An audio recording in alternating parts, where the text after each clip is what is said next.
Your Excellency, the Deputy President of the Republic of Kenya, Honorable Gachagua,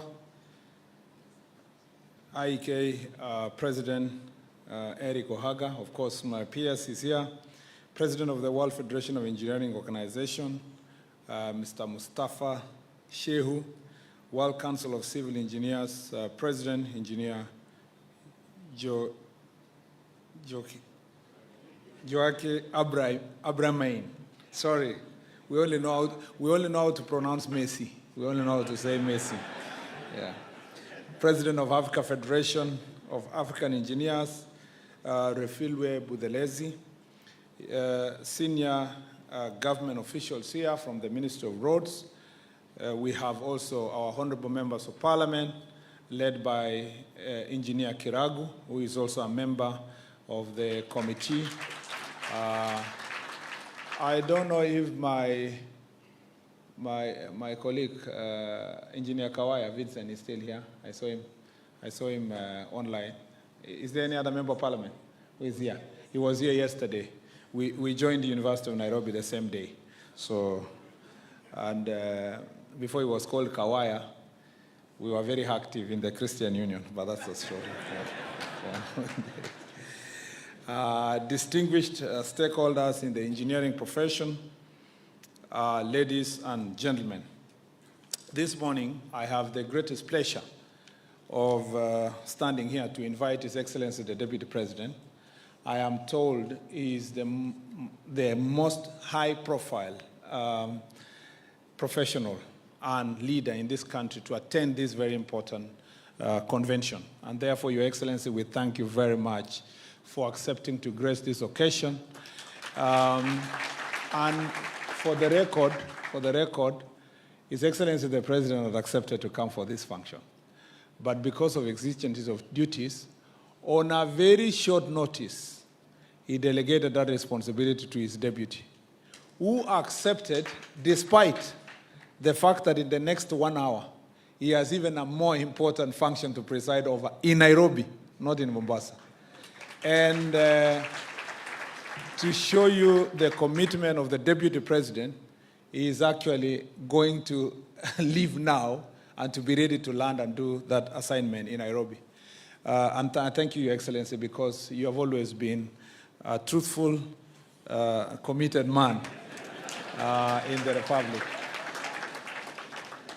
Number two, just allow me to say a few remarks before we go, and unfortunately also, I am required to be in the Senate in the next 1.5 hours.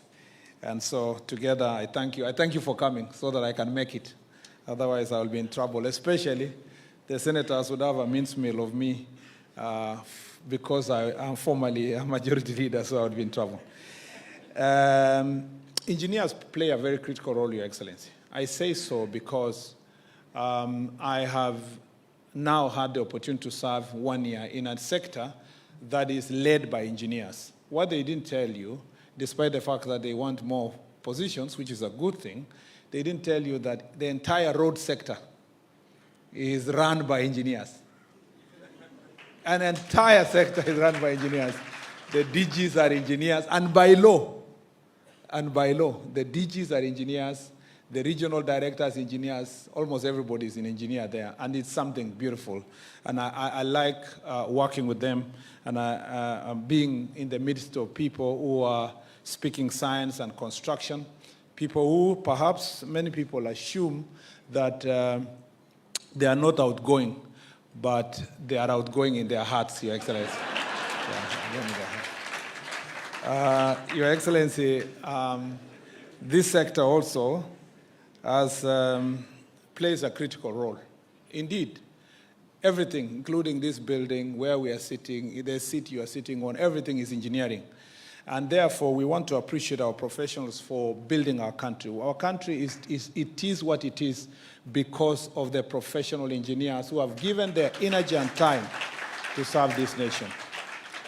We have one of the most established infrastructure sector, whether it is the roads, whether it is the ports, whether it is the airport. There is no sector that we do not have, that we have not used. Not just engineers from other countries, despite the fact that we continue having engineers coming from other countries, but by and large, I don't think we can say that in this nation, we have more than 10% of foreigners performing engineering work here. In fact, to the contrary, it is the contracts that go to companies that are foreign entities, but the work is done by these same engineers here, which means if we continue building the capacity of our engineers, they should be able to undertake that responsibility themselves directly without necessarily having to go through the other sectors. Your Excellency, we are going to a sector where we are in a generation where we depend on our engineers in the next phase of our development to have a climate-resilient infrastructure, Your Excellency, to use and deploy technology to resolve the problems that we have. We are now adopting the ITS, which is Intelligent Traffic Systems. We are dealing with issues, Your Excellency, of installation of high-speed cameras to enforce our traffic flow in our country. We are also dealing with matters of greening our infrastructure, Your Excellency, and these engineers are going to be in the forefront in making sure that this is delivered. There are only 3 or 4 things I want to say. One is that we need to invest more on training and capacity building of our engineers. I know there is a moratorium. There is a moratorium on how many people can go out for training and so forth. You need to help us, Your Excellency, with the President and the public service to make sure that this moratorium of not traveling, not going for trainings, should not affect the training of our engineers. Your Excellency, the world is a competitive world. It's a competitive. If these men and women sitting here do not continue updating their knowledge, the knowledge they have will be obsolete. And the changes happens within a year, the environment has already changed. If you tell an engineer that they are not going to be trained, they are not going to update their knowledge, we are likely to suffer the consequences of failing to train. But more importantly, in the university training, we need to invest more in our colleges, in making sure that the training at the university level exposes the students more to practical knowledge than to the theory alone. Meaning that in the funding criteria of assisting the engineering schools, we need to make sure that that process is properly regulated and more resources are given. And EBK, Engineering Board of Kenya, you need to sort out the issues of accreditation of universities so that our children do not graduate and they are now told your institution was not accredited. I think that process should be seamless. We don't want the situation we are in. The second issue, Your Excellency, is professionalism. Your Excellency, professional negligence, even though these engineers are doing a great job, the fear of having some few of them breaking the law, committing acts of professional negligence, has led, Your Excellency, to sometimes very poor bridges being built or infrastructure. Your Excellency, we have an airport in Nairobi that we renovated just the other day. We haven't even commissioned it. We were hoping to invite you and the President to come and commission. Before commissioning, it's leaking, Your Excellency. And you ask yourself, who was the professional in charge of the standards that are required, including the resident engineer of that place? We need, and I agree with Engineers Board of Kenya, that we need a register that registers all projects and the engineers who supervise the projects, the resident engineer, and the people who are undertaking, the contractors who are undertaking that work, so that we can track, Your Excellency, the people who are operating in our infrastructure and make sure that we hold them into account. And therefore, we support Engineering Board of Kenya in making sure that we register all these professionals and register their project and hold them accountable. Finally, Your Excellency, we want to ensure that in a private sector, particularly the ministries that we lead, including mine, that we hire professionals only on professional grounds. No tribal consideration, no regional consideration, no ethnic consideration. Your Excellency, sometimes you go to a ministry and you find people who completely cannot undertake the work they have been given, only to find out that the minister was his relative, or the PS was the relative, or the DG. In fact, in one of the institutions, I don't want to say, we have been dealing with Engineer Mbugwa, I don't want to say which institution, we found out that most of the professionals who are leading at a top level do not have even the requisite papers to hold the positions they do.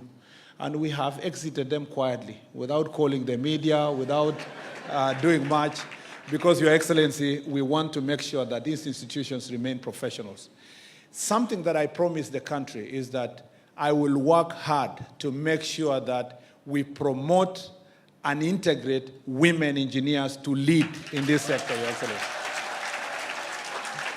I know that in the past people thought that, and you will forgive me for this, that female engineers are very rough people with shaggy hair, with very rough hands, Your Excellency.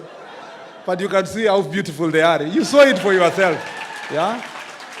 But just not physical beauty, but they have the brains and the capacity to lead.